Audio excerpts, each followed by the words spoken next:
Saludos, bendiciones, ¿cómo están? Dios le bendiga. Una vez más en esta entrega de mártires del ministerio de Cristo, estaremos viendo en esta oportunidad al apóstol Juan, el discípulo del amor, que estaban en el círculo íntimo con el Señor Jesucristo.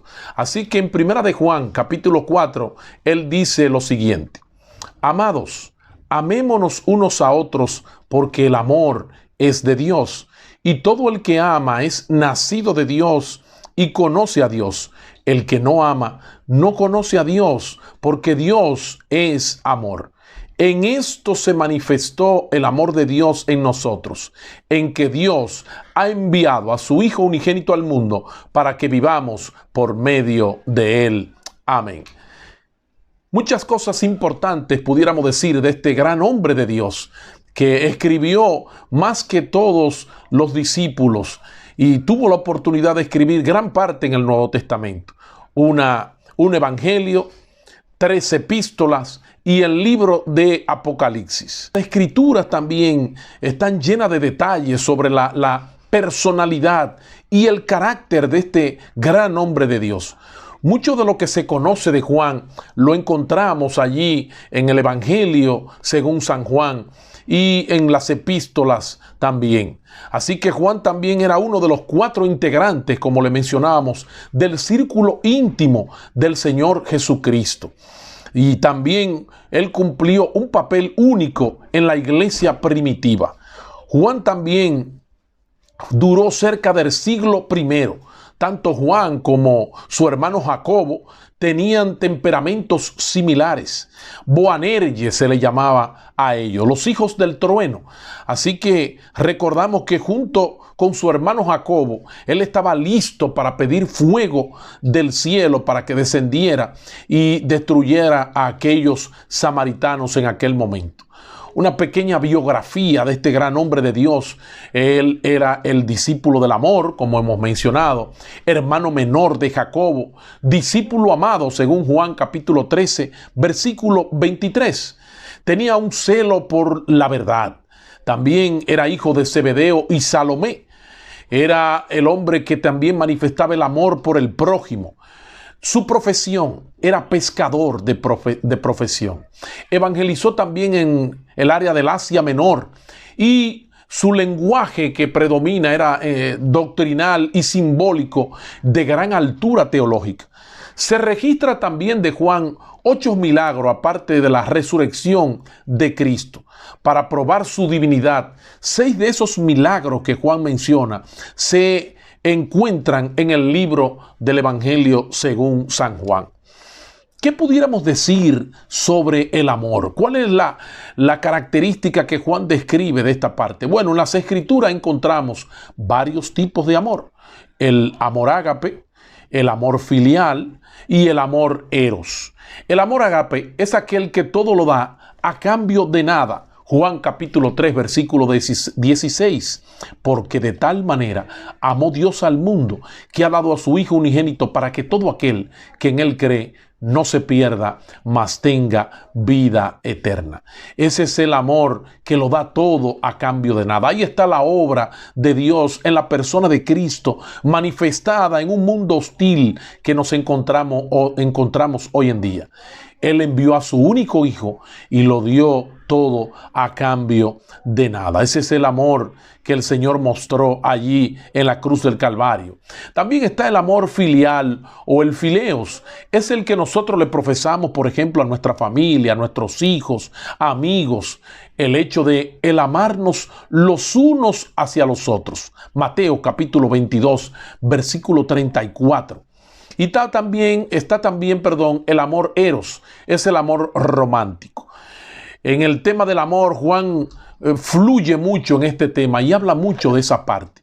También en 1 Corintios, allí se describe el apóstol Pablo una singularidad tremenda con relación al amor. Dice 1 Corintios capítulo 13, el amor es sufrido, benigno. El amor no tiene envidia, no es jactancioso, no se envanece, no hace nada indebido, no busca lo suyo propio, no se irrita, no guarda rencor, no se goza de la injusticia, mas se goza de la verdad.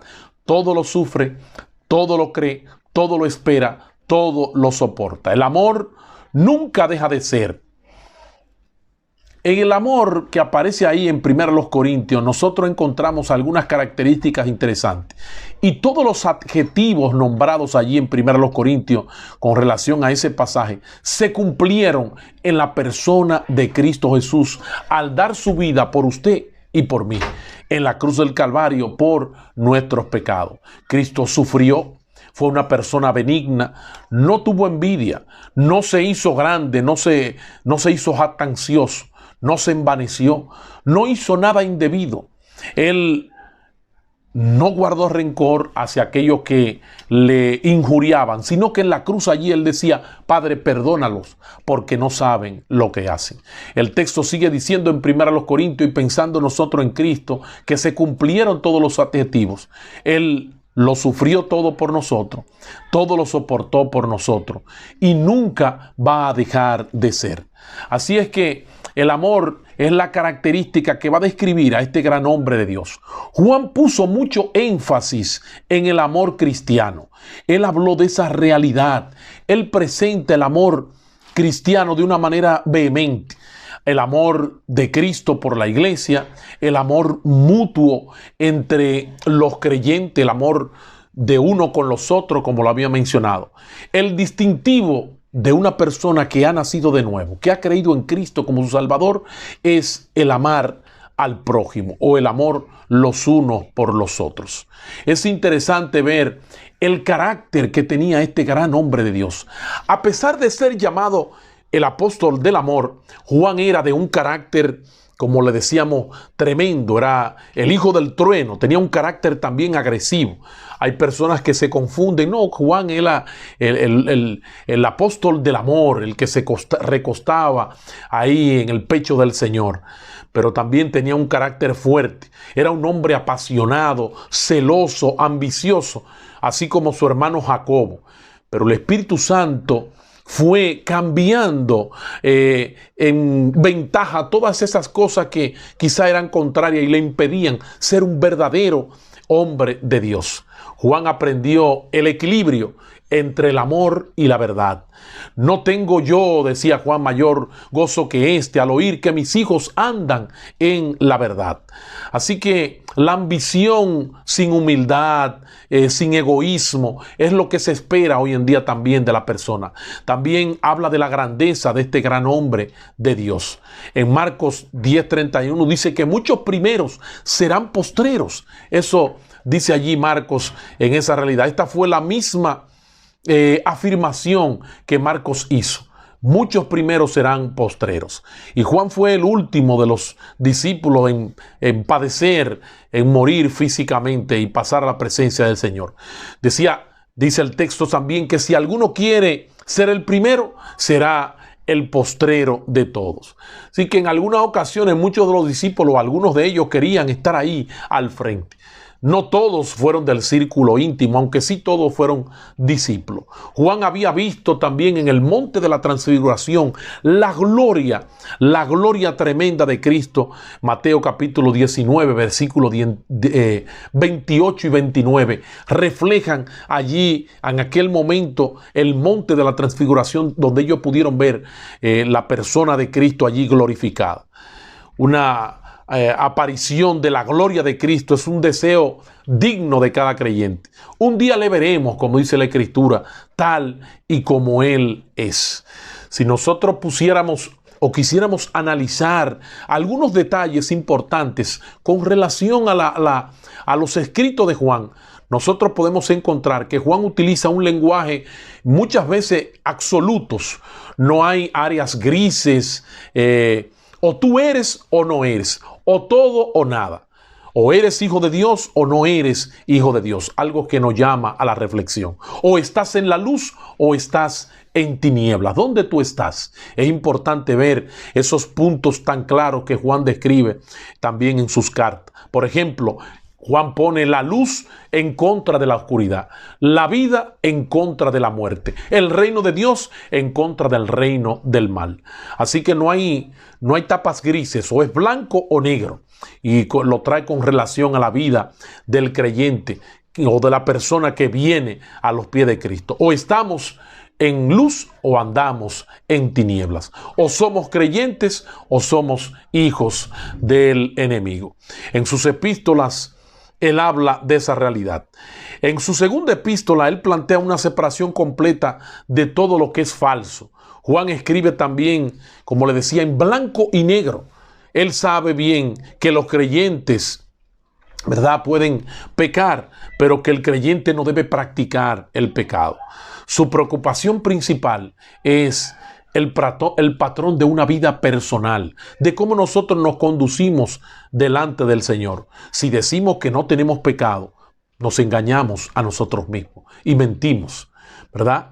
Y por eso dice 1 Juan 1:9 que si confesamos nuestros pecados, Él es fiel y justo para perdonar nuestros pecados y limpiarnos de toda maldad. Él quiere señalar que el hecho de que la justicia, no el pecado, es el principio dominante en la vida de un verdadero creyente. La justicia, la verdad, eso es lo que habla. En Apocalipsis Juan habla de la revelación, tremenda revelación.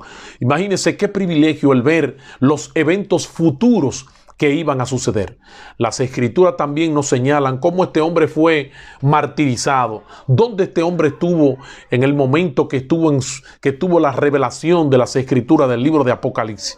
Fue el único de los apóstoles, oiga qué privilegio más tremendo, que estuvo allí, fue testigo ocular de la crucifixión del Señor Jesucristo. Juan capítulo 19, versículo 25. Estaba junto a la cruz la madre de Jesús, la hermana de su madre, María, mujer de Cleofas, y María Magdalena. Cuando vio Jesús a su madre y al discípulo, dice la escritura, a quien él amaba, que estaba presente, dijo a su madre: mujer, he aquí o he ahí a tu hijo. Después dijo al discípulo, o sea, Juan: he ahí a tu madre. Y desde aquella hora el discípulo la recibió en su casa. De manera dando a entender que Juan recibió a María, ¿verdad? Y ella estuvo con él hasta el momento ya de su partida de este mundo. Juan fue quien le cuidó. El Señor Jesucristo no dejó desamparada a María, sino que Juan estuvo allí todo el tiempo con ella. Juan vio de cerca a Jesús. Él estaba allí parado cerca de la cruz, de modo que Jesús podía verle, podía palpar su visión en aquel momento y podía verle. Y Juan fue también desterrado a una comunidad carcelaria en la isla de Patmos. Allí fue que recibió la gran revelación, los eventos futuros que aparecen en el libro de Apocalipsis. Vivió en una cueva y desde allí vio y recibió aquellas visiones. Apocalipsis capítulo 1, versículo 9. Esto ocurrió cuando se desató una persecución en la iglesia y que fue llevada a cabo por el emperador Domiciano, hermano y sucesor de Tito en la época, el que destruyó la ciudad de Jerusalén. Juan murió, según la mayoría de los relatos, alrededor del 98 después de Cristo, durante el reinado del emperador Trajano. Se dice que el anciano Juan estaba débil en sus días en Éfeso, pero su frase favorita, óigala bien, su frase favorita: queridos hijos, ámense los unos a los otros. Queridos hermanos y amigos, en este tiempo que nos ha tocado vivir, en este tiempo que estamos, es predominante que nosotros manifestemos el amor al prójimo. Yo amo al prójimo cuando le hablo de la obra perfecta, de aquel que lo dio todo por nosotros allí en la cruz del Calvario. Aquel que lo dio todo a cambio de nada. Cristo descendió del cielo y tomó el lugar que a nosotros nos correspondía. Él se hizo maldición, fue a una cruz de vergüenza y pagó el precio. Pero recuerde, Él no se quedó en la tumba. Él resucitó al tercer día y ahora está a la diestra de Dios, intercediendo por todos aquellos que le han recibido como Salvador. Así que Juan nos insta a nosotros a que nos amemos los unos a los otros.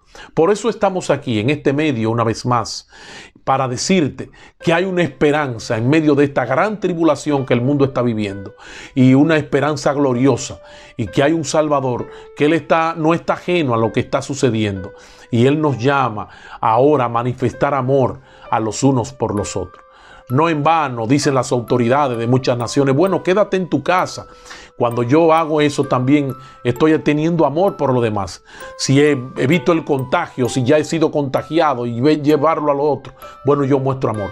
Pero quiero mostrarte el amor de Cristo a través de lo que Él dijo y a través de lo que dice las Escrituras. Yo quiero decirte que te amamos cuando te decimos que Él pagó el precio por tus pecados y Él está ahí esperando que tú tomes la decisión correcta para venir a sus pies.